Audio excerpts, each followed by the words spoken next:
Modern X-ray and pathology, যার date fail লাইসেন্সে 2019-20 পরে কোনো ডেট নেওয়া হয়নি। মনে হয় সে প্রথম ওইটাই অ্যাপ্লাই করছিল, ওইটাই শেষ, তারপরে আর কোনো নবায়ন হয়নি। এরপরে যে আপনারা দেখেছেন ঢোকার গলিটা কি, মানে এটা দিয়ে আসলে কখনো হতে পারে না। এটা পরিবেশের যে লাইসেন্স আমরা বলি বা আমরা বলি যে পাই না, পাবে কিভাবে? এখানে আসলে হয় না। তো আমি তো এটাই দেখতে চাচ্ছি, আমি এই জন্য কাগজটা নিচ্ছি। এই যে উনি ডক্টর রিপন কুমার মন্ডল, এটা কার সাইন?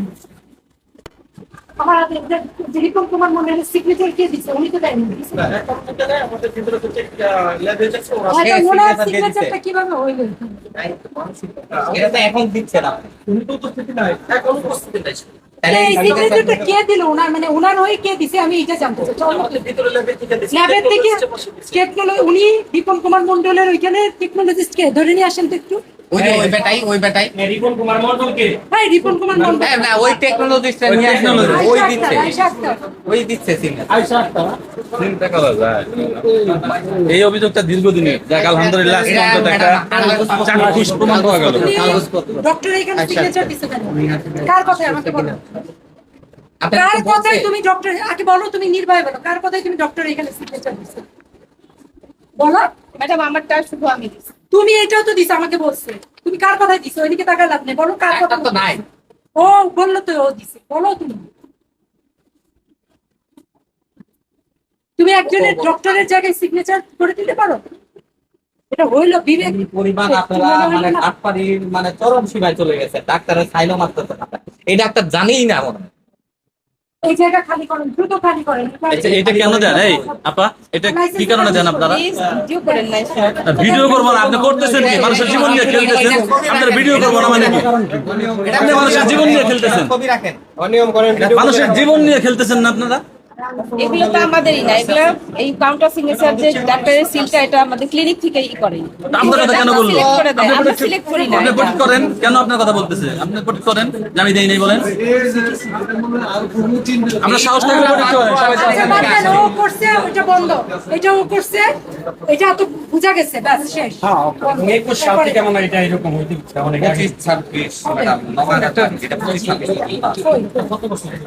এটা তো পৌরসভার কাজ। আমি লাইসেন্স চাচ্ছি, লাইসেন্স। চিন্তা করা যায়। প্রিয় দর্শক, আমরা যে টেস্টগুলো হাসপাতালে প্যাথোলজি দেশে করি, এই টেস্টগুলো ওনাদের মতো এই প্যাথোলজিস্ট, টেকনোলজিস্ট ওদের তো কিছু হবে না। তুমি তো আইনা, তুমি তো সিগনেচার নকল করছো, তুমি তো ডাক্তারের সিগনেচার, ওদের তো কিছু হবে না। ওদের কথা মতো যে তুমি করতেছো, তুমি তো এখন আইনের আওতায় করতে, এটা তো অনেক বড় অপরাধ। তোমাদের কোথায় আছে মানিকগঞ্জের 19 দিন। একটু ভাবেন। আচ্ছা বেরো না, তালা মেরে দেন। এখানে যারা যারা আছেন সব বেরো।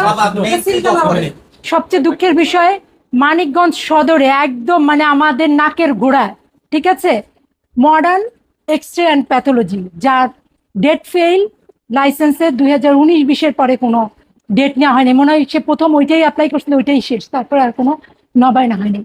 এরপরে যে আপনারা দেখেছেন ঢোকার গলিটা কি, মানে এটা দিয়ে আসলে কখনো হতে পারে না। এটা পরিবেশের যে লাইসেন্স আমরা বলি বা আমরা বলি যে পাই না, পাবে কিভাবে? এখানে আসলে হয় না। তো এটা দ্বিতীয়ত কথা হচ্ছে, ঢোকার পরে প্যাথোলজির ভিতরে আপনারা দেখেছেন যে বাথরুমের পানি কিভাবে আসতেছে, মানে আপনি ওখানে যেতেই পারবেন না। সেখানে একটা ফ্রিজ আছে যেখানে কোনো রিয়েজেন্ট নাই, আছে ব্লাড, ইউরিন, এগুলো, কিন্তু কোনো রিয়েজেন্ট নাই, কোনো রিয়েজেন্টই তারা ব্যবহার করে না। একজন টেকনোলজিস্ট আছেন, তিনি নাকি টেকনোলজিস্ট, কিন্তু তিনি সিগনেচার নিজেরটাও করেছেন, আবার ডাক্তারের নাম লেখা যেই ঘরটা সেখানেও তিনি সিগনেচার করেছেন। মানে কত বড় প্রতারণা। এরপরে এক্স-রে রুমে গিয়ে দেখেছেন যে এক্স-রে রুমের যে ক্রাইটেরিয়া, মানে ওর ধারের কাছেও নাই, এরকম অবস্থা। মানে ওখানে যে টেকনোলজি, যে এক্স-রে করে, তিনি তো অবশ্যই বিপদের মাঝে আছেন। এর সাথে এখানে যারা বাচ্চা বলেন, মহিলা বলেন, গর্ভবতী বলেন, যারাই এখানে আসবে ওই এটা কমপ্লিটলি তারাও খাচ্ছে, তারাও এক্সপোজ হচ্ছে। সুতরাং তারাও কিন্তু, ধরেন একজন প্রেগনেন্ট মা যদি এখানে বসে থাকে, যেহেতু কোনো ওয়াল নাই, কিচ্ছু নাই, এই প্রেগনেন্ট মা কিন্তু এক্সপোজে যাচ্ছে, তার গর্ভের শিশুটা কিন্তু এক্সপোজার। তাহলে তার কত বড় ক্ষতি হয়ে যাচ্ছে আসলে তিনি জানেনও না। মানে জাতির সাথে, মানিকগঞ্জবাসীর সাথে পুরা দমে প্রতারণা করে এরকম একটা প্রতিষ্ঠান চলছে। আসলে এটা আমি তীব্র নিন্দা জানাই।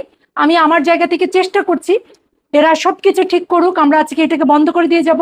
এরা সবকিছু নবায়ন করবে, সব ঠিক করবে, পরিবেশ ঠিক করবে। অবশ্যই আমরা চাই যে মানিকগঞ্জবাসী একটা সুস্থ সেবা পাক। তারা কিন্তু অনেক সহজ সরল, তারা যারা এখানে আমি দেখলাম তারা এই ধারণাও করে না যে এখানে কোনো প্রকার পরীক্ষাই করা হয়নি, শুধু নামমাত্র এখানে দিয়ে দেওয়া হচ্ছে। এত বড় প্রতারণা আসলে আমরা করতে দিতে পারি না জেনে শুনে। তো আমরা এটার বিরুদ্ধে ব্যবস্থা নিচ্ছি এবং এই অভিযান আসলে আমরা অব্যাহত রাখবো এবং মানিকগঞ্জের প্রতিটা হসপিটালে আসলে আমি চেষ্টা করব যাওয়ার জন্য, প্রতিটা হসপিটাল একটাও বাদ।